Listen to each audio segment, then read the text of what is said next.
जय माता दी, जय मां ललितांबिका। कैसे हैं आप सभी? मैं उम्मीद करता हूं आप सभी स्वस्थ होंगे और आनंदित होंगे। भगवती जगदम्बा की कृपा आप और आपके संपूर्ण परिवार पर निरंतर बरस रही होगी। सभी को हैप्पी दीपावली, गोवर्धन पूजा और भाई दूज की हार्दिक शुभकामनाएं। आज की वीडियो में हम जानकारी लेके आए हैं कि हमारे घर के मंदिर में किस प्रकार से नेगेटिविटी अपना स्थान ग्रहण कर लेती है और हम इसको कैसे रिमूव कर सकते हैं। तो आज इस वीडियो में हम पूरी जानकारी आपको बताएंगे। वीडियो में अंत तक बने रहें। जानकारी पसंद आए तो एक लाइक अवश्य कर दें, कमेंट में जय माता दी लिखें और चैनल पर आप पहली बार आए हैं तो चैनल को सब्सक्राइब कर लें, क्योंकि मैं इसी प्रकार की रोचक और महत्वपूर्ण जानकारी लेकर आता रहता हूं। मैं वो जानकारी लेके आता हूं जिससे कि आप किसी भी अंधविश्वास में ना फंसें और आपको सही मार्गदर्शन प्राप्त हो। तो वीडियो शुरू करते हैं। देखिए, सबसे पहली बात हम जानते हैं कि घर के मंदिर में नेगेटिविटी कैसे आ जाती है। तो देखिए, सबसे पहली बात क्या है कि कुछ लोग भक्ति इतनी तो नहीं कर पाते, क्योंकि कुछ लोग काम में इतना बिजी रहते हैं कि ज्यादा भक्ति नहीं कर पाते। वो केवल सुबह और शाम दीपक ज्योत बत्ती करते हैं। अब होता क्या है, देखिए, जब हमारे मंदिर में एक एनर्जी प्रकट होती है, चाहे आप नियम से रोज दीपक ही जला रहे हैं, तो एक एनर्जी, सात्विक एनर्जी प्रकट होती है। लेकिन जब हम नियम से उस कार्य को नहीं करते हैं तो वो जो एनर्जी हमारे मंदिर में प्रकट हुई है हमारी भक्ति से, पूजा से, वो नेगेटिव हो जाती है। अब देखिए, जैसे कि मान लीजिए कि कोई व्यक्ति है जिसने मान लो 5 मिनट भक्ति की है और उसके बाद पूरे दिन ना जाने किस किस प्रकार के लोग आपके घर में प्रवेश कर रहे हैं, किस किस भावना से कर रहे हैं। कोई नकारात्मक सोच के साथ प्रवेश कर रहा है, कोई सकारात्मक सोच के साथ प्रवेश कर रहा है। और हालांकि सकारात्मक सोच के साथ तो कोई भी प्रवेश नहीं करता है, किसी को भी आपकी खुशी बर्दाश्त नहीं होती है। तो सब नकारात्मक सोच से ही आपके घर में प्रवेश करते हैं, चाहे ऊपर से वो कितने भी कृतज्ञ बने, लेकिन अंदर तो उनके आपके प्रति द्वेष भावना ही होती है ज्यादातर लोगों में। तो उनकी जो एनर्जी होती है, अब एनर्जी एनर्जी से ही कनेक्ट होगी, तो जो उनकी एनर्जी होती है वो आपके घर की मंदिर की एनर्जी से कनेक्ट होती है, क्योंकि आपके घर के मंदिर में एनर्जी है, उससे कनेक्ट होती है। अगर आपकी पूजा भक्ति इतनी नहीं है तो उसकी जो नकारात्मक सोच है वो आपके घर की, आपकी भक्ति की ऊर्जा को भी नकारात्मक कर देती है। जिस कारण से बहुत से लोगों का प्रश्न रहता है कि भैया, हमारे घर में सुबह शाम नियम से पूजा होती है, चाहे हम 5 मिनट ही करें, लेकिन भक्ति हम करते हैं, लेकिन फिर भी हमें पॉजिटिव रिजल्ट मिलने की बजाय नेगेटिव इफेक्ट हमारे ऊपर आता है। इसका क्या कारण है? तो देखिए, इसका सीधा सा कारण यही है, पहला कारण। दूसरा कारण क्या होता है कि हमारे घर के मंदिर की हर हफ्ते में एक बार सफाई होनी चाहिए। सभी प्रतिमा, सभी तस्वीरों को गंगा जल से स्नान होना चाहिए। और जो पीतल की या अष्ट धातु की या पत्थर की, मार्बल की मूर्तियां हैं, उनको पंचगव्य से स्नान कराना चाहिए। क्योंकि देखिए, वो प्राण प्रतिष्ठित नहीं है मूर्ति जो आपके घर के मंदिर में है। उनकी एनर्जी तब तक जागृत है जब तक आप उनकी भक्ति कर रहे हैं। उसके बाद वो एनर्जी वहां स्थित नहीं होती है। वहां जो एनर्जी होती है, आपके घर का माहौल, आपके घर में आने जाने वाले लोग, आपकी सोच के हिसाब से वो एनर्जी कार्य करती है। लेकिन जो मंदिर में प्रतिमाएं होती हैं वो प्राण प्रतिष्ठित होती हैं। वहां आप किसी भी समय चले जाइए, तब भी आपकी पूजा स्वीकार्य होती है, तब भी आपको पॉजिटिव ही रिजल्ट मिलता है। क्योंकि मंदिर का वातावरण, क्योंकि मंदिर में शक्ति हर समय विद्यमान होती है, वहां का ऑरा ऐसा होता है जिससे कि आपको पॉजिटिव ही रिजल्ट मिलता है। लेकिन जो घर का मंदिर है, वहां हमारे भाव की शक्ति चल रही है, और हमारे भाव जब जागृत होते हैं तभी वो प्रतिमा या तस्वीर जागृत होती है। उसके बाद जो भी एनर्जी आपकी भक्ति से बनी है, जैसा आप आचरण करोगे उस घर में रहकर, वो शक्ति उसी प्रकार स्वरूप ले लेती है। आपने एक शब्द सुना होगा, हाय लगाना, नजर लगाना। वो क्या होता है? वो आपकी भक्ति की एनर्जी होती है। यदि आप मेरे बारे में या मैं आपके बारे में गलत सोचूं, जिस दिन मेरी नेगेटिव एनर्जी इतनी पावरफुल हो जाएगी कि आपकी सात्विक एनर्जी को दबा सके, उस दिन मेरी नजर आपको लग जाएगी। लेकिन जब तक आप सच्ची भक्ति कर रहे हैं, नियम से भक्ति कर रहे हैं, अपनी एनर्जी को निरंतर बढ़ा रहे हैं, तब तक आपको हाय नजर नहीं लगती है, ये कारण होते हैं। तो और मैंने कई घरों में देखा है कि भगवान की प्रतिमा मूर्तियों पर इतनी गंदगी लगी रहती है जिसके बारे में हम बोल भी नहीं सकते। बहुत सारी धूल जमी होती है। मंदिर का कपड़ा कोई जला हुआ ही बिछा रहने देता है, नहीं तो मंदिर का कपड़ा साफ धुला और चेंज करते रहना चाहिए। घर के मंदिर को साफ रखना चाहिए, घर की प्रतिमाओं को साफ रखना चाहिए। उससे हमारे मंदिर की एनर्जी सात्विक रहती है। और यह भी साथ में ध्यान रखना चाहिए कि अपने घर के मंदिर तक किसी भी अन्य पर्सन को प्रवेश नहीं देना चाहिए, क्योंकि आपको नहीं पता कि वो व्यक्ति किस मानसिकता से आपके घर में उसने प्रवेश किया है, किस मानसिकता से वो आपके घर के मंदिर को देख रहा है। यदि आप घंटे 2 घंटे भगवान को दे पाते हैं सुबह और शाम, तो आप स्वतंत्र हैं, आप कुछ भी कीजिए। फिर तो आपके घर की एनर्जी, आपके मंदिर की एनर्जी, आपके घर का ऑरा, आपका ऑरा इतना स्ट्रांग होगा कि आपको ना तो किसी की नजर लगेगी, ना किसी की बद्दुआ लगेगी, ना किसी की नेगेटिव सोच आपकी पॉजिटिव एनर्जी को अट्रैक्ट करेगी, इफेक्ट करेगी। लेकिन जो लोग इतना समय नहीं दे सकते, उनके लिए आज मैं उपाय बता रहा हूं, ध्यान से सुन लीजिए। देखिए, सबसे पहला उपाय क्या है? सबसे पहला उपाय ये है कि अपने मंदिर की हर हफ्ते आप सफाई कीजिए और पानी में सर्फ और नमक डालकर, सेंधा नमक, जो व्रत वाला नमक जो आता है, व्रत में हम सेंधा नमक क्यों खाते हैं? जिससे कि हम अंदर से क्लीन हो जाए। ठीक है, तो इसलिए आप सेंधा नमक पानी में डालिए, थोड़ा सा सर्फ डाल लीजिए उसमें, और अपने घर के मंदिर को अच्छे से साफ कीजिए। उसके बाद जो भगवान की प्रतिमाएं हैं, उन प्रतिमाओं को भी आप स्नान कराइए, शुद्ध जल से स्नान कराइए, गंगा जल से स्नान कराइए, पंचगव्य से स्नान कराइए। जो तस्वीर हैं उन पे भी गंगा जल के छींटे लगा के उनको भी साफ कीजिए। तो आपको एक पॉजिटिविटी फील होगी। आप ये करके देखना, आप उस दिन पूजा करोगे, आपका मन लगेगा भक्ति में।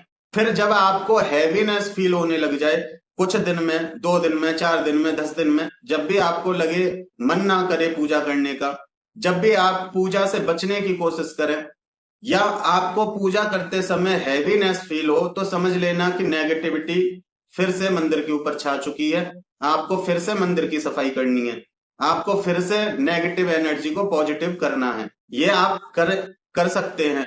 इससे आपके घर की, मंदिर की जो नेगेटिव एनर्जी है वो रिमूव होती है।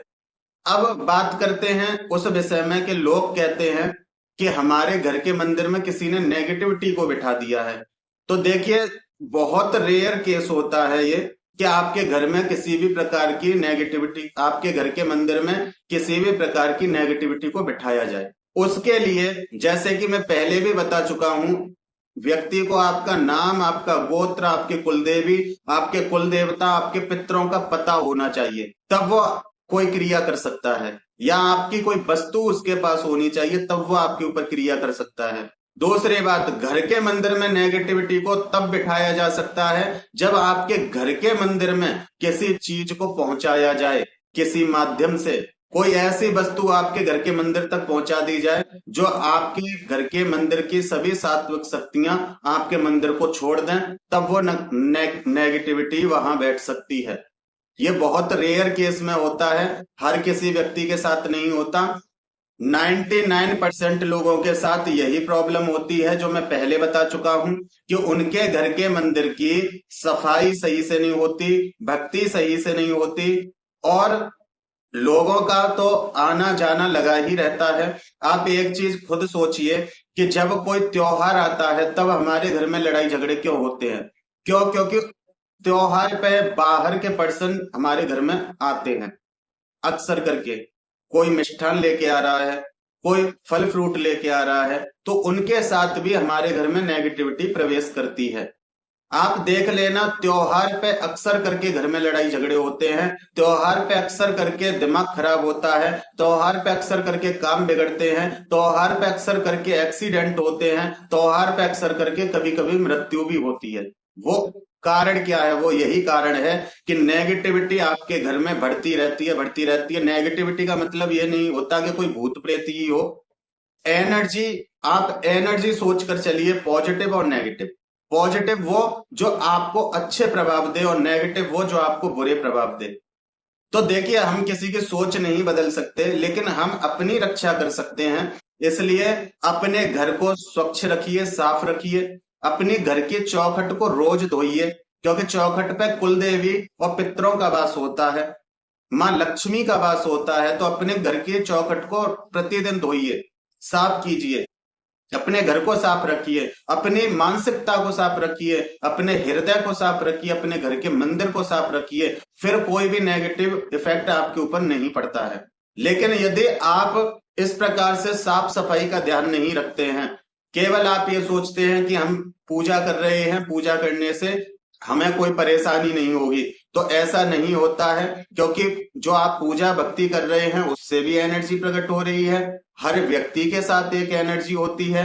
नेगेटिव सोच वाले के साथ नेगेटिव एनर्जी है, पॉजिटिव सोच वाले के साथ पॉजिटिव एनर्जी है। जैसे कि मैं आपको कुछ बता रहा हूं, यदि मेरे साथ पॉजिटिविटी है तो जितने भी पॉजिटिव सोच वाले व्यक्ति हैं उनको मेरी बात सही लगेंगी, क्योंकि वो मुझसे कनेक्ट हो पाएंगे।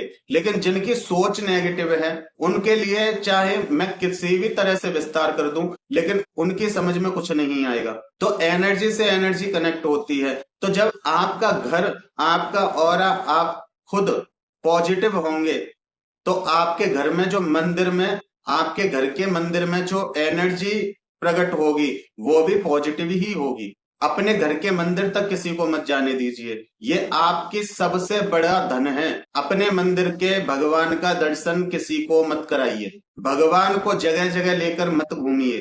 अपने घर की एनर्जी को पवित्र रखिए, जो कि यदि कोई नेगेटिव सोच वाला व्यक्ति भी आपके घर में प्रवेश करे तो आपकी पॉजिटिविटी उस पर इतनी भारी पड़ जाए कि वो अपनी नेगेटिव सोच ही छोड़ दे। आपके घर में चाहे वो किसी भी उद्देश्य से आया है, चाहे वो किसी भी तरह की कल्पना करके आया है, चाहे वो आपसे लड़ने के लिए आया है, लेकिन आपका ऑरा ऐसा होना चाहिए कि आपके ऑरे में आते ही वो व्यक्ति अपनी नकारात्मकता को छोड़ दे। ये एनर्जी का खेल है।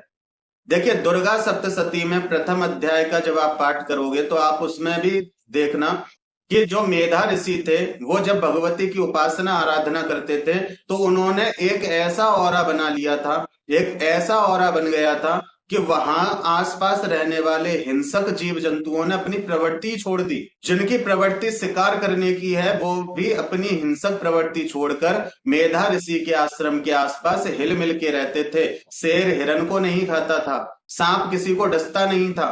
तो इस प्रकार से एनर्जी का सब खेल होता है। नेगेटिव पॉजिटिव एनर्जी यही होती है। चाहे फिर आप उसको भूत का नाम दें, चाहे प्रेत का नाम दें, चाहे आप चुड़ैल का नाम दें, आप किसी का भी नाम दे सकते हैं। एनर्जी का कोई आकार नहीं होता, एनर्जी निराकार होती है, चाहे वो पॉजिटिव हो चाहे नेगेटिव हो।